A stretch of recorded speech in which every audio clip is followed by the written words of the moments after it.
ناراض اگر وہ نہیں آئے گا تو لوگ کیا کہیں گے؟ معاف کر دو، شادی میں آنا پڑا، دن بٹ ہمارے پیر سے ہمارے پیر چھوٹے پڑے گا، کہاں جا کر گزر ہو؟ ہم اللہ کی بارگاہ میں دعا کرتے ہیں اللہم انک عفو تحب العفو فاعف عنا۔ اللہ تو معاف کرنے والا ہے، معاف کرنے کو پسند کرتا ہے، ہمیں بھی معاف کرنا۔ حضرت کی استغفار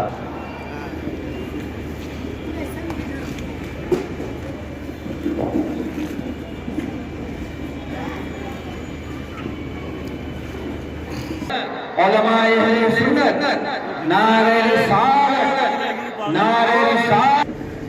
لوگ بیٹھتے رہے، اگر نماز پڑھ رہے تو چپل پہ نہیں چڑھتا۔ چلو بیٹھ جاؤ، ارے ان کو تو بیٹھن دو۔ ارے بیٹھ جاؤ۔ اللهم صل عليك يا سيدي يا رسول الله صلى الله عليه وسلم صلاة وسلام عليك يا سيدي يا رسول الله صلی اللہ تعالی علیہ وسلم۔ وہ عظیم المرتبہ شخصیت جن کی خدمت کا دائرہ صرف ایشیا ہی نہیں بلکہ پوری دنیا میں جن کی خدمت کا دائرہ پھیلا ہوا ہے، مساجد سے لے کر ادارے، فکری تطہیر سے لے کر فکری انقلاب، جس عظیم شخصیت نے پوری دنیا میں پیدا کیا، وہ عظیم شخصیت، آفاقی شخصیت، حضور مفکر اسلام وَالْعَافِينَ عَنِ النَّاسِ وَاللَّهُ يُحِبُّ الْمُحْسِنِينَ۔ معاف کرنے والے سے اللہ محبت فرماتا ہے۔ آج ایگو کی وجہ سے، انا کی وجہ سے ہمارے درمیان موجود اختلافات ختم ہوتے دکھائی نہیں دیتے۔ محلے محلے والوں میں اختلاف، خاندان خاندان میں اختلاف، میاں بیوی میں اختلاف، بھائی بھائی میں اختلاف۔ اگر آپ چاہتے ہیں کہ یونٹی پیدا ہو جائے تو قرآن کے اس پہلے فارمولے پر عمل کریں، لیٹ گو، نظر انداز، معافی کو اختیار کریں کہ رحمت عالم صلی اللہ علیہ وسلم نے فرمایا معاف کرنے سے عزت کم نہیں ہوتی۔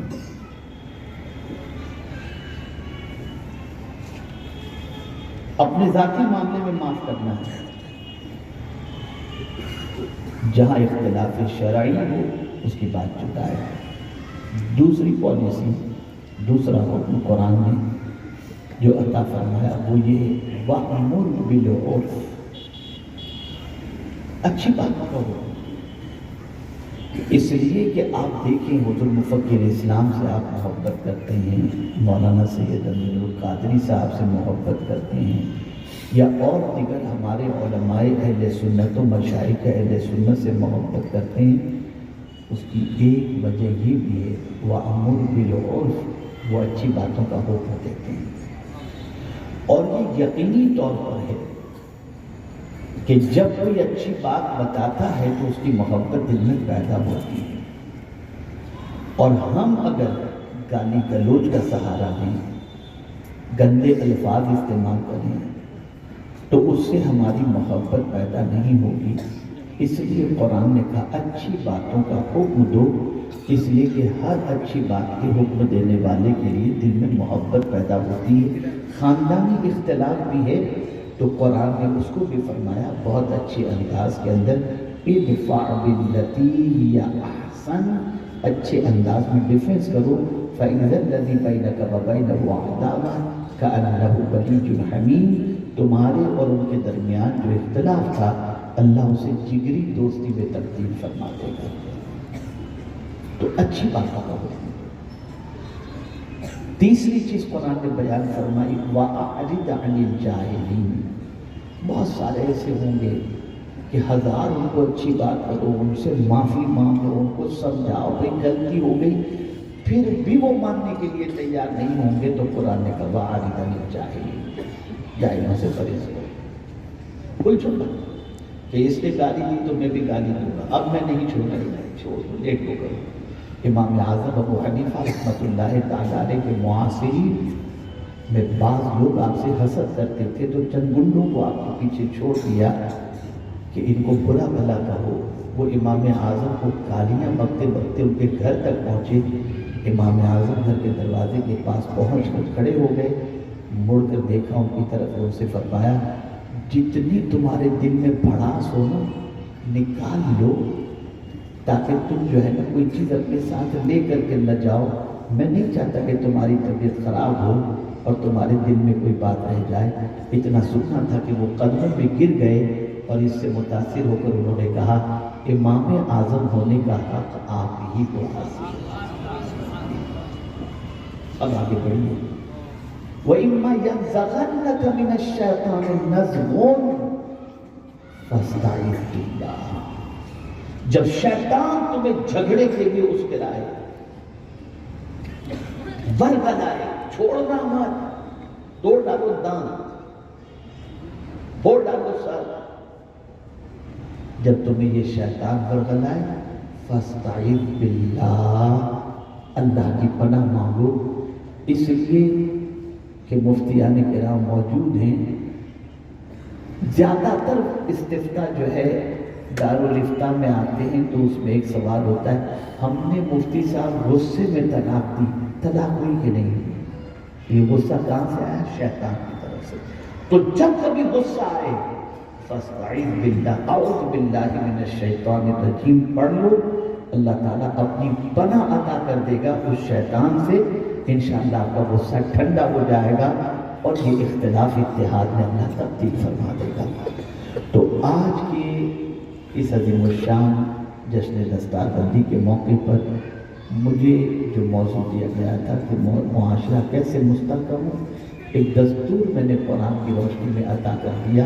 اب آپ کہیے مولانا لوگ تو بیچارے بولتے رہتے ہیں لیکن یار کیا کریں، معاشرہ ایسا. تو میں آپ کو عرض کروں گا قرآن ہے ہی اس لیے کہ اس کی پیروی کی جائے. وَهَذَا كِتَابٌ أَنزَلْنَاهُ مُبَارَكٌ فَاتَّبِعُوهُ لَعَلَّكُمْ تُرْحَمُونَ. جو قرآن کی پیروی کرے گا اللہ اس پر رحم و کرم کی بارشیں نازل فرمائے گا. تو ہمیں چاہیے کہ ہم قرآن پر عمل کرنے کا جذبہ اپنے اندر پیدا کریں اور اللہ کے ارشاد پر عمل کرتے ہوئے سوسائٹی کے اندر یونٹی پیدا کرنے کے لیے، میاں بیوی کے درمیان اتفاق کے لیے، بھائی بھائی میں اتفاق کے لیے ہم قرآن کے اس فارمولے کو اپنی زندگی کے اندر امپلیمنٹ کریں. انشاءاللہ العظیم زندگی پرسکون گزرے گی. اختلاف میں سب سے پہلی چیز ہوتی ہے کہ سکون غارت ہو جاتا ہے، طبیعت بے چین ہو جاتی ہے، ریونج کے لیے انسان منصوبے بناتا ہے. لیکن جیسے ہی اس نے معاف کر دیا اس کے دل کا بخار جو ہے، دل کا غبار چھٹ جاتا ہے اور پھر بڑے مزے سے سوچتا ہے اس کو کچھ پلان تو کرنا نہیں ہوتا تو معاف کر دیا ہے. تو معاف کرنے والے کو اللہ سب کی دولت سے مالا. اللہ تعالیٰ مجھے آپ سب کو قرآن و حدیث پر عمل کی توفیق نصیب فرمائے. قانون الہی اور قانون رسول صلی اللہ علیہ وسلم کی پاسداری کی توفیق نصیب فرمائے. آپ سب سنی دعوت اسلامی سے جڑیں، ادارے سے جڑیں، مکتب سے جڑیں اور اسی کے ساتھ قافلوں کے اندر نکلیں، ہفتہ واری اجتماع کو مضبوط کریں. اللہ تعالیٰ آپ کو مجھے سب کو اپنے دین کے کام کی توفیق اخلاص کے ساتھ کرنے کی عطا فرمائے. وما علینا الا البلاغ المبین. السلام علیکم ورحمۃ اللہ وبرکاتہ. الحمدللہ وکفی وسلام علی عبادہ الذین اصطفی. اما بعد فاعوذ باللہ من الشیطان الرجیم. بسم اللہ الرحمن الرحیم. ان اللہ وملائکتہ یصلون علی النبی یا ایھا الذین آمنوا صلوا علیہ وسلموا تسلیما. اللهم صل علی سیدنا محمد وعلى ایک بار اور روشنی پڑھ لیجیے. اللهم صل علی سیدنا مولانا محمد وعلى والکرم وعلى حضرات، آپ امیر سنی دعوت اسلامی سے ایک بڑی ہی مؤثر و اصلاحی گفتگو سماعت میں آیا ہے جس پہ معاشرہ عمل کر لے تو ہر گھر جنت بن جائے، ہر ماحول مسرتوں اور خوشیوں میں تبدیل ہو جائے۔ اسلام ایک ایسا ہی نظام زندگی ہے جو دنیا کو مسرتوں اور خوشیوں سے نوازتا ہے اور ہر طرح کی تکلیف سے محفوظ رکھتا ہے۔ مجھے جو عنوان دیا گیا ہے علم اور نظام مصطفیٰ،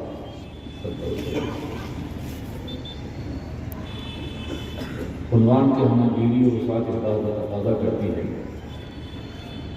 کہ میں مختلف نواحی سے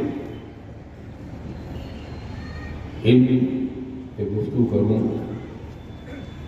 اور وہ عظیم نظام جسے ہم نظام مصطفیٰ کہتے ہیں جو سرور کائنات نے قائم کیا تھا، اس عظیم نظام کی عظمتوں کو سمجھنے کی علم کی روشنی میں کوشش کریں۔ سب سے پہلے یہ جائزہ لیں کہ سرور کائنات کے برپا کی علمی انقلاب سے پہلے دنیا میں جتنے بھی نظام ہائے باطل ہیں ان کی بنیاد علم پر نہیں ہے، نسب پر ہے، قومیت پر ہے، علاقائیت پر ہے، خطے پر ہے، زبان پر ہے، زمین پر ہے۔ علم کہیں نظر نہیں آتا ہے۔ جتنی حکومتیں آج بھی دنیا میں قائم ہیں ان حکومتوں کا عمل بھی یہی ہے کہ ان کی بنیاد علم پر نہیں ہے بلکہ ان کی بنیاد مختلف عصبیتوں اور طبقاتیتوں پر ہے۔ یہی وجہ ہے کہ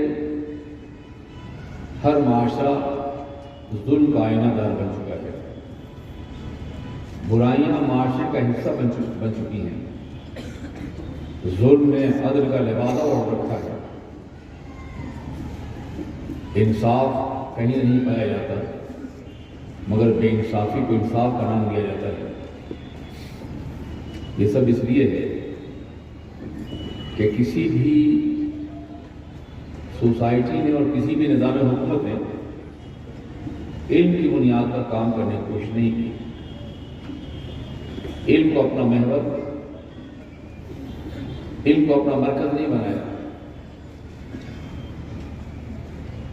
جس کے نتیجے میں قومیں قوموں پہ حملہ آور رہی، طبقے طبقوں سے لڑتے رہے، رنگ و نسل کی جنگ ہوتی رہی، ترقی یافتہ یا سو کالڈ ایڈوانس قومیں دوسروں پہ ظلم کرتی رہیں، دولت اور سرمایہ کی بنیاد پر اقتدار حاصل کرنے والوں نے غریبوں پر زندگی تنگ کر دی اور پھر علم نہ ہونے کی بنیاد پر انسانوں کی لاشوں پر اقتدار کی عمارت تعمیر کی گئی ہے اور کی جا رہی ہے۔ جو جتنا بڑا ظالم ہے اتنا ہی بڑا حکم ہے۔ علم اور ظلم دونوں ایک ساتھ جمع نہیں ہو سکتے۔ جہاں علم ہوگا وہاں ظلم نہیں ہوگا اور جہاں ظلم ہوگا وہاں علم نہیں ہوگا۔ یہ ہمارے علماء کرام موجود ہیں، مفتیان کرام ہیں، طالبان علوم نبوت ہیں۔ ظلم کی تعریف کیا ہے؟ ظلم کہتے ہیں وضع الشیء فی غیر محلہ، کسی چیز کو اس کے فطری مقام سے ہٹا کر کے رکھ دینے کو ظلم کہتے ہیں۔ ہم نے دستار سر کر رکھی ہے، کوئی پیروں میں ڈالنے کے لیے ظلم ہے۔ انسان کو سچ بولنے کے لیے پیدا کیا گیا، جھوٹ بولے ظلم ہے۔ انسان کو انسانی قدروں سے آشنا کرنے کے لیے بھیجا گیا ہے، اور اس کے معنی ہی ہوتے ہیں انسان کے محبت کرنے والا، انس کرنے والا، اور وہ نفرتوں کی دیوار کھڑی کر کے یہ ظلم ہے۔ کسی بھی نظام کا بنیادی مقصد معاشرے میں عدل کا اور انصاف قائم کرنا ہے، لیکن کوئی معاشرہ عدل انصاف پہ قائم نہ ہو اور حکمراں کوشش نہ کرے تو یہ ظلم ہے۔ آج یہ ظلم دنیا بھر میں پھیلا ہوا ہے، اس لیے کہ کسی بھی نظام نے، کسی بھی آئین نے، علم کو اپنا محور نہیں بنایا ہے. علم پڑھاتے ہیں اپنے نظام کو سمجھانے کے لیے. بہت سی حکومتوں میں قانون پڑھایا جاتا ہے اپنے بنائے ہوئے نظام سمجھانے کے لیے. علم جو نظام دینا چاہتا ہے اس کے لیے علم نہیں پڑھایا جاتا. علم کے ساتھ بھی ذاتی ہوئی ہے. علم کا مفہوم بھی بدل جاتا ہے. اور جب کوئی لفظ اپنے مفہوم کی موت پر مر جائے تو اس کے اثرات بھی ختم ہو جاتے ہیں. علم کے ساتھ بھی ایسے ہی ہوا ہے. اب آئیے ہم نظام مصطفیٰ کا جائزہ لیں سرسری طور پر. اس سے پہلے نظام باطل آپ کے سامنے رہے ہیں. جب انسان نے شعور کی آنکھ کھولی اور جب اس نے ابتدا کی طرف قدم بڑھایا تو سب سے پہلے وہ ضرورت محسوس ہوئی کہ مل جل کے رہنے کی کوشش کی جائے. تو اس نے زمینداری کا نظام قائم کیا.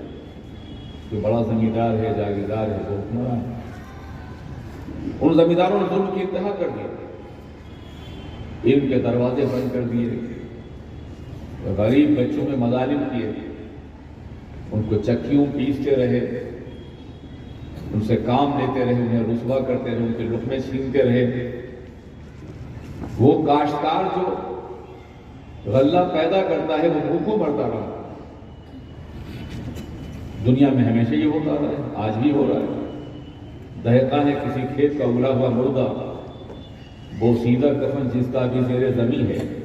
جہاں بھی گروے گئے بدن بھی گروے گئے بس خالی زمین ہے نہ مکان ہے نہ مکان. عالم یہ ہے کہ پوری دنیا کو کھلانے والے پورے ملک کو کھلانے والے بھوکے رہنے لگے. خودکشی کرنے لگے. 400 افراد قتل کر رہے تھے.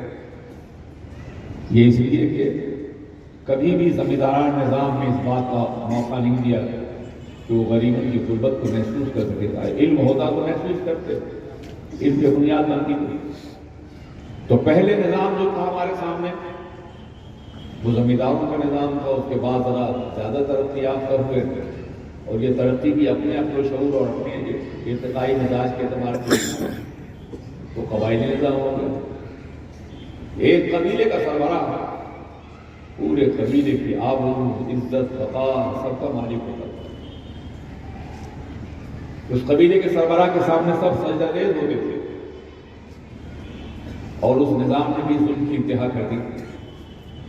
قبائلی نظام جب مزید ترقی یافتہ ہوا تو اس نے بادشاہوں کی شکل میں تبدیلی اختیار کر دی. بہت سے قبائل جمع کے انہوں نے اپنے سردار چن لیا, بادشاہ چن لیا اور بادشاہوں نے اپنی اولاد کو بادشاہ بنایا. تو پہلے ظلم قبیلے کا سردار کرتا تھا اور سلطان کرنے لگے, بادشاہ کرنے لگے.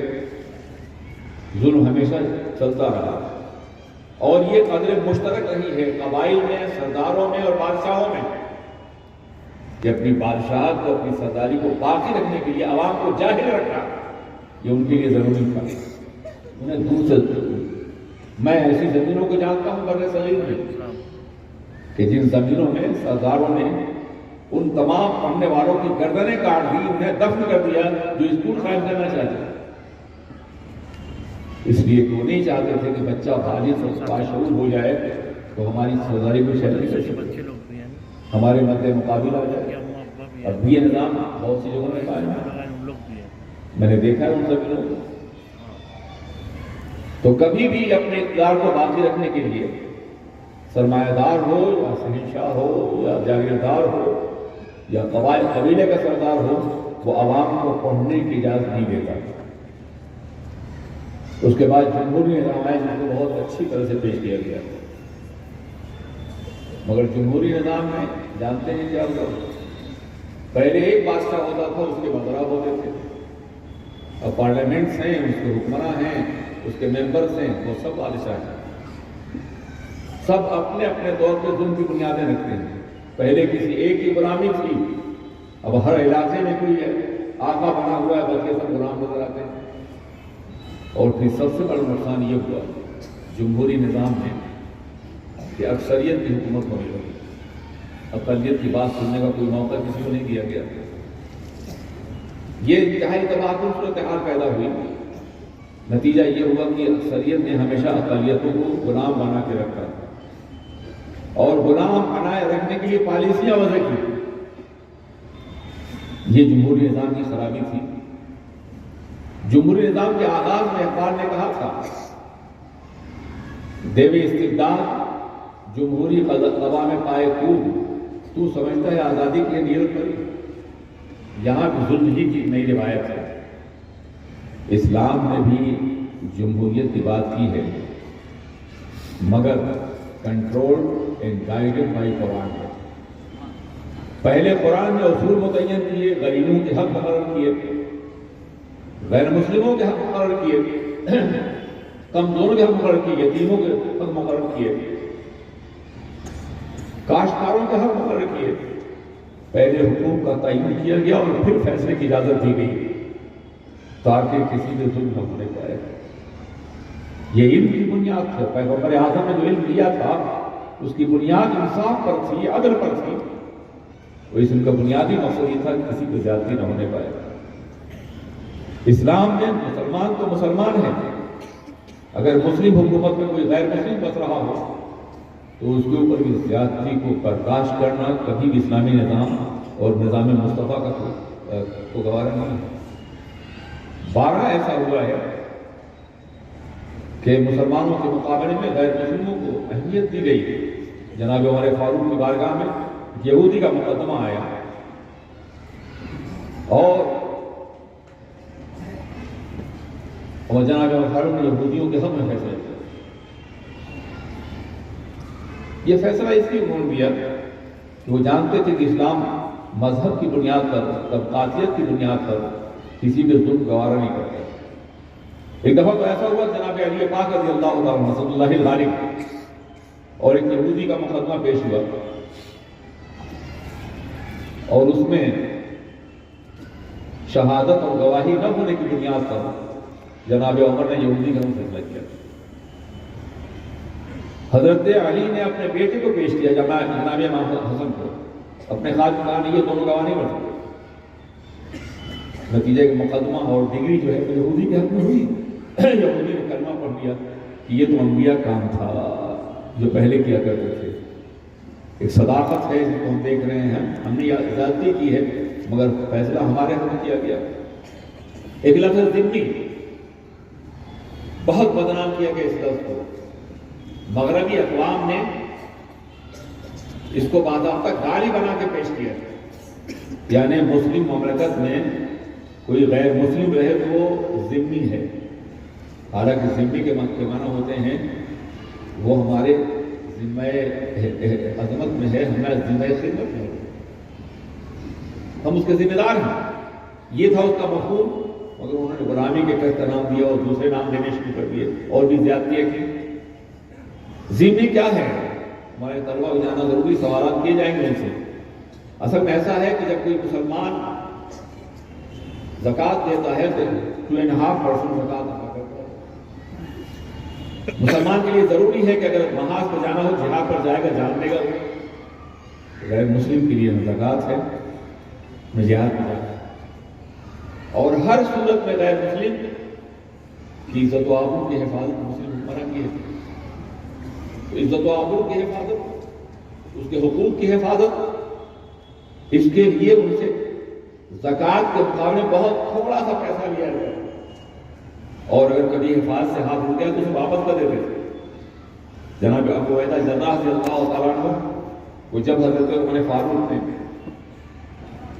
شام سے ہٹا کے بھیجا عراق کے محاذ پر، تو انہوں نے سب سے پہلے ذمیوں کی لی ہوئی رقم واپس کی کہ ہم تمہاری سے حفاظت نہیں کر سکتے۔ یہ حفاظت کرنے کا ہے۔ ٹیکس تو آپ دیتے ہیں، آپ کو دینا پڑتا ہے، ٹیکس کیوں دیتے ہیں؟ تاکہ آپ کی حفاظت کو، آپ کے حقوق محفوظ رہیں، اور وہ حقوق جو شہری طور پہ آپ کو میسر ہیں وہ آپ کو میسر ہیں۔ یہ بھی حق کی بات تھی، مگر اسے گالی بنا دیا گیا، اور مسلمانوں کے پاس اتنا علم نہیں ہے کہ وہ جواب دے سکیں۔ ان کا سو کال ماڈرن پڑھا گیا طبقہ بھی فریم میں آ گیا۔ یہ ایک درمیانی بات تھی۔ تو میں کا جمہوری نظام آیا اور اس کے حالات جو آپ دیکھ رہے ہیں پوری دنیا میں اکثریت اقلیتوں میں ظلم ڈھا رہی ہو، امریکہ ہو، یورپ ہو، کہیں بھی ہو، یہاں تک کہ اگر اکثریت مل کر کے کسی گناہ کا فیصلہ کر لیتی ہے تو اقلیت بے بس ہے. زنا حلال کر دیتی ہے، مردوں سے شادی حلال کرتی ہے، عورتوں سے شادی کو باضابطہ قانون بنا دے، قانون کا تحفظ دے دیتی ہے. اقلیت چیخ رہی ہے، تڑپ رہی ہے، کیا کر رہے ہو تم؟ کوئی سن نہیں رہا. یعنی ظالمانہ قانون کے خلاف اگر اقلیت احتجاج کرے تو اس کی بات بھی سننے والا نہیں. یہ ہے وہ دردناک کیفیت جو آج کے نظام زندگی میں ہے. اس کے مقابلے میں گزشتہ صدی کے آغاز میں انقلاب ابھرا، اور وہ اشتراکی انقلاب تھا کمیونسٹوں کا. آپ کو اچھی طرح جانتے ہوں گے، بہت سے کمیونسٹ یہاں آتے رہے ہیں. شروع میں ہمارے آغاز میں تو آپ کی آبادیوں میں بڑے بڑے جلسے ہوتے رہے، بڑے بڑے مشاعرے ہوتے رہے. اشتراکی ادب کے بڑے بڑے پلرز، کبھی بھیونڈی میں اور کبھی کیا نام ہے مبارکپور میں اور کبھی مئو میں، جہاں جہاں بنکروں کی آبادی تھی. چونکہ وہ اس زمانے میں بجلی نہیں تھی نا، تو بنکروں کی آبادی ہینڈلوم کی بیچارے غریب ہوا کرتے تھے. تو ان کی غربت کو استعمال کرنے کے لیے ہم تمہارے مسیحا ہیں، وہ ان آبادیوں میں گھومتے رہتے ہیں. مولانا میں نے بچپنے میں ماسکو کے پرسے مبارکپور، یہ زمانہ تھا وہ، تو یہ بات اس طرح ہم غریبوں کے ہیں. میں نے کبھی پوری نظم کہی تھی کہ ہم غریبوں کے ہیں. یہ نعرہ بہت خوش کن ہے، مجھ کو اس نعرہ تحریر سے ڈر لگتا ہے. قوم لوٹتے قوم کو ہم پردے تحدیث میں جو، اب قمر ان کی بھی توقیر سے ڈر لگتا ہے. یہ ایک بات تھی، مگر بہر کے بڑا خوشنما تھا. آدھی دنیا پہ قبضہ ہو گیا ان کا، آدھی یورپ پہ قبضہ ہو گیا. البانیہ چلا گیا، بلغاریہ چلا گیا، یوگوسلاویہ چلا گیا، بہت سے ممالک ان کنٹرول میں آئے. مگر اور پھر ہوا کیا، بڑے بڑے بادشاہوں کے قبض اٹھا لے گئے، آنکھوں میں سرائیاں پھیری گئی، اقتدار سے انہیں سینہ گیا. لیکن ایک صدی کے اندر نہیں، 70 سال کے اندر اسٹالن اور لینن کے مجسمے کو گرا دیا گیا، تباہ کر دیا گیا. اشتراکی نظام ختم ہو گیا ایک صدی کے اندر. کیوں؟ آج اسٹالن زندہ ہوتا، لینن زندہ ہوتا، میں مجھ سے پوچھتا کہ آج تمہارا نظام تو مر گیا ہے، مگر ان کروڑوں انسانوں کے خون کا حساب کون دے گا جن کے لاشوں پہ تم نے تعمیر کی تھی؟ جانتے ہیں نظام کیوں ختم ہوا؟ اس نظام کے ختم ہونے کی وجہ یہ تھی کہ انہوں نے کہا تھا کوئی شخص خود کسی چیز کا مالک نہیں، بلکہ حکومت مالک ہے، اور ہر آدمی برابر کا شخص، سب کو کھانا مل جاتا، لباس مل جاتا، مطمئن تھے. لیکن لوگوں نے کام کرنا چھوڑ دیا، اس خیال سے چھوڑ دیا کہ جب ہم کو ملکیت کا حق حاصل نہیں ہے تو پھر ہم آخر اتنی محنت کیوں کریں. شروع میں جوش تھا، محنت کیا، دھیرے دھیرے کم ہو گیا. اور پھر جس گیہوں کی بالی کو، گندم کی بالی کو انہوں نے اپنا نشان بنایا تھا، اسی کے لیے مسجد دروازے بھی مانگے تیار ہو گئے. ختم ہو گئے ان کا نظام، ختم ہو گیا. اس لیے کہ جس کی بنیاد ناانصافی پہ ہوگی کبھی آگے نہیں بڑھ سکتی. اب آئیے اسلام کو صحیح تذکرہ تھا تاکہ میں دنیا کے نظام کا صحیح تذکرہ کر سکوں، اور ہمارے طلبہ، ہمارے علماء اس روشنی میں اپنی فکر کو سنواریں اور دنیا کے چیلنجوں کا جواب دے سکیں. ہمارا بنیادی مقصد یہ ہے کہ ہم اصلاح بھی کریں اپنے معاشرے کی، اور دنیا کے اٹھنے والے سوالوں کا جواب بھی دے سکیں. اب آقائے دنیا کے مقدس انقلاب کو دیکھیے. کبھی آپ نے سوچا کہ انسانیت کی بنیاد کس بات پر ہے؟ انسان افضل کیوں ہے؟ انسان مسعود ملائی کیوں ہے؟ انسان کو سب سے بڑا جوہر زندگی کیا عطا فرمایا گیا ہے؟ وَعَلَّمَ الْآدَمَ جناب آدم کو تمام چیزوں کے نام سکھایا گیا، اور نام نہیں حدیث وہ پڑھیے آپ، تمام تفسیریں ایک مسمیات وہاں کا کہا، صرف نام نہیں سکھایا گیا، بلکہ نام کسی مسمہ کے بغیر نہیں ہو سکتا. قیامت تک جتنی چیزیں پیدا ہونے والی تھیں اللہ نے انہیں نام دیا تھا، اور ان کا مشاہدہ کروایا، انہیں پیش کیا جائے فرشتوں کے مقابلے میں. ابھی پیدا نہیں، ہم بھی پیدا نہیں، آپ بھی نہیں ہوئے، مگر ہم بھی پیش ہوئے ہوں گے، آپ بھی پیش ہوں گے. مفسرین نے تو یہ کہا کہ گوئی اور شمشیر تک کا مشاہدہ کروا دیا گیا. کائنات میں جو کچھ پیدا ہونے والا تھا سب کے نام دیے، اور ناموں کا مشاہدہ، مسمیات کا مشاہدہ کروایا گیا، اور پھر پوچھا گیا کہ ناموں کو بتاؤ. فرشتے عاجز آ گئے، کہا اے اللہ ہم کو وہی جانتے تم نے بتایا. جناب آدم نے بتایا، کتنے انہوں نے بتایا ہوگا، کس طرح تفصیل بتائی ہوگی، یہ اللہ جانے اور جناب آدم جانے یا فرشتے جانے جن کے سامنے ہوا تھا. اس کے بعد ہی کہا گیا کہ آدم کو سجدہ کرو. مسجود ملائک بنا دیا گیا علم کی بنیاد پہ آدمی کو. علم ہے سجدہ کرو آدم کو. تم علم رکھتے ہو مگر اتنا نہیں جتنا آدم رکھتا ہے، جتنے آدمی رکھیں گے. تو پتہ چلا کہ آدمیت کے لیے بنیادی عنصر حیات جو ہے وہ علم ہے. اور اگر کسی کے علم میں اندر نہیں تو وہ آدمی نہیں ہے. وہ زیادہ اچھا آدمی ہوگا جو صاحب علم ہوگا. آدمیت کا امتیاز، آدمیت کا وقار، آدمیت کی آبرو، آدمیت کی سربلندی علم کی بنیاد پر ہے. بدل ڈالا ہے اب تو اپنا انداز بیان ہم نے، بدل ڈالا ہے اب تو اپنا انداز بیان ہم نے، نہیں تو بند کر دی تھی فرشتوں کی زبان ہم نے. انسان بہت عظیم ہے، مسجود ملائک ہے علم کی بنیاد پر. اب وہ علم جیسا جیسا انسان کے اندر منتقل ہوتا رہے گا اسی قدر زیادہ اسے آدمیت کے شرف سے نوازا جائے گا. اب اگر آدمی معاشرے پہ حکومت کرنا ہے تو علم کے ذریعے حکومت کرنی ہوگی. اب آئیے جناب آدم کے علم کو کس طرح سنوارا ہے اللہ کے رسول نے اور کیسے منتقل کیا ہے دنیا کے اقوام کے سامنے. ان کی مقدس حیات کو دیکھیے. سب سے پہلے سیاسی اعتبار سے جزیرۃ العرب کا جائزہ لیجیے. اس وقت جب ہمارے آقا تشریف لانے والے تھے تو صدیوں سے عرب کی سرزمین دو سپر پاورز کی خونی جنگوں کا مرکز تھی، روم اور ایران. یہی روشنی میں تھے نا اس زمانے میں. اس زمانے امریکہ تو نہیں تھا، آسٹریلیا تو نہیں تھا، کینیڈا تو نہیں تھا. جو محسوس اور معلوم دنیا تھی ان میں دو سپر پاور تھیں، روم اور ایران. اور روم اور ایران کی جنگیں عربوں کی زمین پر ہوتی تھیں. عراق اور اس سے قریب کی زمینیں ایران کے قبضے میں، شام اور مصر اور اردن اور زمینیں ان کے قبضے میں تھے روم کی. کتنا خون بہتا تھا عربوں کا. اگر پیغمبر اسلام کوئی سیاسی لیڈر ہوتے تو کہتے آؤ ہم اپنی زمین سے رومیوں کو نکال دیں اور فارس والوں کو نکال دیں، ایرانیوں کو. ہماری زمین پہ انہیں ظلم کرنے کوئی حق نہیں ہے. کیوں حکومت کر رہے ہیں وہ؟ نہیں، پیغمبر اعظم تو رومیوں بھی پیغمبر تھے اور ایرانی بھی پیغمبر تھے. ایران کو بھی قدموں میں جھکنا تھا اور روم کو بھی سجدہ ریز ہونا تھا.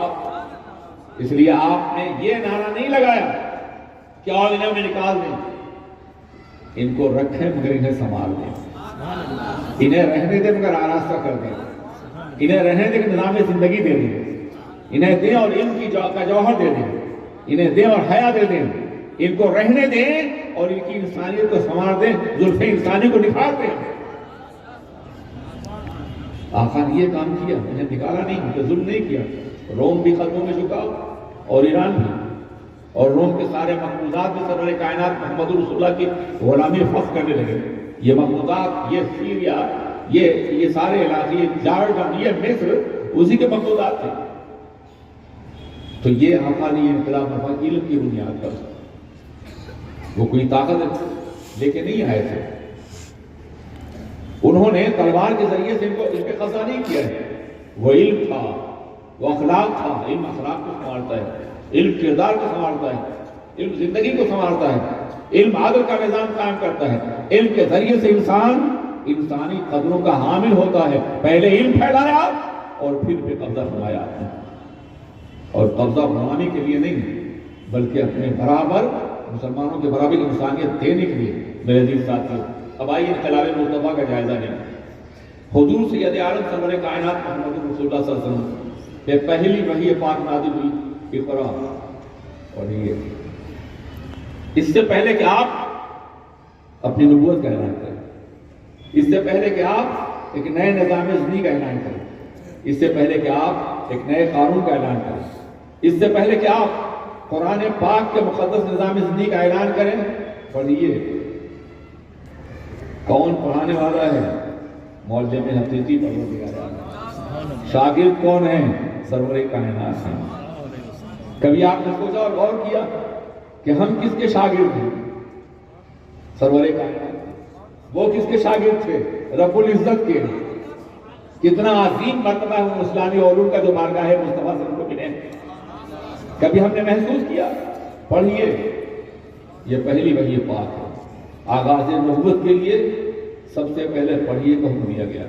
کبھی کبھی افسوس ہوتا ہے، کبھی کبھی روتے ہم اپنی تنہائی میں کہ وہ قوم جس کے پیغمبر نے اپنی تحریک نبوت کا آغاز اقرا کے ذریعے سے کیا تھا، آج اسی قوم کے لوگ اس کی امت قاری نہیں رہی، پڑھنے والی نہیں رہی۔ آپ کو تو دنیا میں سب سے زیادہ پڑھا لکھا ہونا چاہیے تھا، اور تھے پہلے۔ جب آپ نے اقرا کی عظمت کو سمجھا تھا تو کم و بیش 1000 سال تک آپ دنیا کے معلم تھے، آپ دنیا کو استاد تھے۔ میرے پاس ایک خط ہے، چاہے تو میں اپنے ساتھیوں کو دوں گا، کہ بادشاہ انگلستان نے اسپین کے بادشاہ خط لکھا تھا کہ ہم یہ چاہتے ہیں کہ آپ ہمارے بچوں کو اپنی یونیورسٹی میں داخل فرمائیں، یونیورسٹی میں ہمارے بچے سیکھیں آپ سے، ہم آپ سے درخواست کرتے ہیں۔ بہت عاجزانہ خط ہے، بڑی شرمندگی لے لیے، اور نیچے لکھا تھا آپ کا خادم، آپ کا موتی اور فرماندار جارج۔ یہ خط کے نیچے یہ کیا تھا؟ اسی اقرا کی برکتیں تھیں جو پوری دنیا میں پھیلی ہوئی تھی۔ جب ہم نے اپنے پیغمبر کی عظمت کو محسوس کیا تھا تو اس کی ایک ایک سنت کو ہم نے اپنے دل سے لگایا تھا، وہ تعلیم کی سنت ہو یا اخلاق کی سنت ہو۔ لیکن جیسے جیسے سیاسی زوال ہوا ویسے ویسے ہمارا علمی اور فکری زوال بھی ہو گیا۔ ہم اگر غالب ہونا چاہتے ہیں تو اسی نظام میں لوٹنا ہوگا جو مصطفیٰ کا نظام اس بنیاد علم پر ہے۔ اب آئیے آگے بڑھیے۔ دنیا کی تمام قوموں نے کوئی حکومت قائم کی ہے تو عصبیت کی بنیاد پر قوم کی طرف بلایا، زبان کی طرف بلایا، رنگ کی طرف بلایا، نسل کی طرف بلایا، علاقے کی طرف بلایا۔ تنہا ایک نظام مصطفیٰ ہے جس کی سرحدیں قرآن میں قائم ہیں، علم کے ذریعے سے۔ اس کی سرحدیں نہ عصبیت میں قائم کی، نہ پہاڑوں نے، دریاؤں نے، ریگزاروں نے۔ یہی وجہ کہ وہ کہیں ایک علاقے میں محدود نہیں رہا، ایک علاقے میں محدود نہیں رہا اسلام۔ ایک صدی کے اندر دنیا کے 3 بریادوں میں چھا گیا، ایشیا، یورپ اور افریقہ پر۔ اس لیے کچھ نے زمین طرف نہیں بلایا تھا، خطے طرف نہیں، اور اس کے دامن رحمت میں کوئی ایک قوم نہیں آئی، تمام اقوام آ گئی، اس لیے کہ اس کی دعوت اقرا کی بنیاد پر ہر قوم کے لیے تھی۔ اب ذرا سوچیے، آقائے دو جہاں غار حرا سے تشریف لائے تو کتاب لے کر کے آئے، اتر کر حرا سے سوئے قوم آئے اور ایک نسخہ کیمیا ساتھ لائے، ایک نسخہ کیمیا قرآن عظیم، وہ جو بلند بھی کرتا ہے اور چھوڑنے والوں کو پس بھی کر دیتا ہے، رفتوں کا مرکز بھی ہے اور تارکین کے لیے ذلتوں کا سامان بھی کرتا ہے، ہدایت بھی دیتا ہے اور نسل کو کے لیے وہ گمراہ بھی کر دیتا ہے۔ وہ قرآن عظیم جس نے ہدایت کی اس کو لوگوں نے اپنے کلیجے سے دکھایا۔ اب آپ نے آقائے دو جہاں نے صلی اللہ علیہ وسلم دنیا کو بلکہ عرب کو بھی، اپنے قبیلے کو بھی آپ نے عربیت طرف نہیں بلایا، آپ نے زمین طرف نہیں بلایا، آپ نے رنگ و نسل طرف بلایا، آپ نے پوری دنیا کو کتاب پر بلایا۔ جس نظام کی بنیاد کتاب پر ہو، جس نبی نے دعوت دی ہو کتاب کی، آج اسی قوم کے ہاتھ میں کتاب نہیں ہے، چھین لی گئی کتاب۔ بہت پہلے مسلمانوں نے کہنا شروع کر دیا تھا، اے اہل جہاں آؤ یہ جاگیر سنبھالو، اے اہل جہاں آؤ یہ جاگیر سنبھالو، ہم مملکت لوح و قلم بیچ رہے ہیں۔ تو بیچ دیا ہے مسلمانوں نے لوح و قلم کی مملکت کو، بیچ دیا ہے، اسے واپس لینا ہوگا، واپس لینا ہوگا۔ یہ تحریک جو ہماری ہے اس کو آپ صرف نماز روزے کی تحریک مت سمجھے، خدا کے واسطے نماز روزہ تو ضروری ہے ہی، وہ ہر مسلمان پہ۔ یہ تحریک علمی تحریک ہے، یہ تحریک درسگاہوں کے لیے، تحریک کاریوں کے لیے، یونیورسٹیوں کے لیے، اور الحمدللہ ہم جہاں بھی جاتے ادارے قائم کریں، آپ دیکھ رہے ہیں بنیادی مقصد قوم کے شعور اور فکر کو بلند کرنا ہے، قوم کو احساس دینا ہے، قوم کو بیدار کرنا ہے، قوم کے ذہن کو سنوارنا ہے، قوم کے قلوب کو آراستہ کرنا ہے، قوم کو کتاب سے وابستہ کرنا ہے، کتاب کے دروازے میں لے جانا ہے۔ آقا دو جہاں تشریف لائے تو کتاب لے کر کے آئے، انہوں نے کسی اور نعرے کوئی نعرہ نہیں رکھا، کسی اور عصبی داغ نہیں دیا، آپ نے کتاب لے کر کے آئے۔ اور پھر آپ نے دیکھا کیا ہوا، سلمان فارس سے آئے، سہیب روم سے آئے، بلال حبشہ سے آئے، اور کتاب کی سوسائٹی کے ممبر ہو کے بن گئے۔ ابو جہل گھر میں تھا، نکال دیا گیا۔ پتا چلا کہ ہماری سوسائٹی کی بنیاد کتاب الہی پر، ہمارے معاشرے کی بنیاد کتاب الہی پر۔ ہم ایک دوسرے جڑے ہیں تو کتاب الہی کی بنیاد پر جڑے ہیں، ایک دوسرے سے جڑے ہیں تو کتاب الہی کی بنیاد۔ کتاب چلتا ہوا کتاب سے بلایا، اور پھر آپ نے دیکھا کہ ایک ایسا معاشرہ قائم کیا گیا جس سے بہتر معاشرے کا کوئی تصور نہیں۔ اور یہ مت سمجھیے کہ معاشرہ چند دنوں رہا یا صرف خلفائے راشدین کے زمانے تک رہا، بلا شبہ وہ سب سے بہتر معاشرہ تھا، مگر اس کے اثرات تو اموی اور عباسی اور دوسرے ادوار میں باقی رہے یا نہیں رہے۔ کبھی آپ سوچ سکتے ہیں کہ ایک شخص، ایک قوم اٹھتی ہے عرب سے، اسپین میں جاتے ہیں اور 800 سال تک حکومت کرتے ہیں۔ اگر یہ ظالم ہوتے، یہ جاہل ہوتے کہ اسپین گوارا کر لیتا کہ وہاں حکومت کریں وہ، یہ عادت تھا، یہ انصاف تھا، یہ علم تھا جس کی بنیاد پر انہوں نے حکومتوں کا اعتراف کیا۔ یہی لوگ افریقہ میں گئے اور وہاں بھی سینکڑوں سال تک حکومت کی۔ یہی لوگ دوسرے تمام علاقوں پہنچے، عدل کی بنیاد پر وہ قبول کیا گیا تھا، نظام مصطفیٰ کی بنیاد پر ظلم کرتے یہ تو مقامی لوگ ایک روز کے لیے رہنے نہیں دیتے، اور جب ظلم شروع تو نکال دیے گئے، جب عیاشی بڑھ گئی ظلم ہو گیا تو نکال بھی دیے گئے۔ تو جہاں جہاں بھی مسلمانوں نے حکومت کی، 700 800 سال تک، 1000 سال تک، 1200 سال تک، ان حکومتوں کی وجہ نظام مصطفیٰ کی موجودگی تھی۔ بادشاہ تھے، ظلم ہوتا رہا ان کو، لیکن عوام کی بنیاد کو انہوں نے مضبوط رکھا تھا، قرآن و حدیث کی بنیاد پر۔ یہ وہی دور تھا جس میں امام بخاری پیدا ہوئے، امام مسلم پیدا ہوئے، امام ترمذی پیدا ہوئے۔ اگر سبھی ظالم ہوتے تو یہ شخصیات کیسے پیدا ہوتی؟ اور کہاں؟ ازبکستان میں پیدا ہوئے، تاجکستان میں پیدا ہوئے، عرب کی سرزمین پہ نہیں۔ پہلی صدی ہجری کے بعد سے لے کر کے جتنی بڑی شخصیات ہیں سب عجم کے مقبوضہ میں پیدا ہوئی۔ یہ علم کی برکت تھی اور رسول پاک کے نظام کی برکت تھی۔ اور بھی ملک میں ہی رہا، مسلمان اگر ظالم ہوتا تو 2 روز بھی کہیں نہیں ٹھہر سکتا تھا۔ 2% اقلیت، 10% اقلیت، 90% اکثریت حکومت کیسے کر سکتے؟ مگر نہیں، وہ محبت تھی، وہ اخلاص تھا، وہ پیار تھا، ظلم اور جبر کو دور کر کے عدل کا نظام قائم کرنا تھا، نظام مصطفیٰ کو، جس کی بنیاد پر مسلمان کا جہاں بھی گئے انہوں نے علم پھیلایا، علم کو آگے بڑھایا۔ ہم معلم تھے، ہم قائد تھے، آج ہم تلمیذ بھی نہیں رہ گئے۔ قیادت تو بہت دور کی بات ہے، غلامی پہ مجبور کیے جا رہے اس لیے کہ ہم نے علم سے اپنا رشتہ توڑا، ہم نے سرکار کے نظام حیات سے رشتہ توڑا، آقا دو جہاں کی زندگی سے ہم نے رشتہ توڑا۔ میرے عزیز ساتھیوں، میرے عزیز دوستوں، میرے بھائیوں، تاریخ کے حوالے سے میں ایک بات پہلے بھی عرض کرتا ہوں، آپ اتنے جانتے ہیں۔ جمیل احمد، سعید احمد مالیگاؤں، محمد عاطف ساجد علی مالیگاؤں، سید آصف سید سعید مالیگاؤں۔ درجہ حفظ میں فراغت حاصل کرنے والے سفیان احمد، فرقان احمد، حذیفہ نہال احمد مالیگاؤں، عبدالمبین یعقوب شاہ نواپور، زاہد رضا سلیم احمد یوپی، عامر عبدالقدیر۔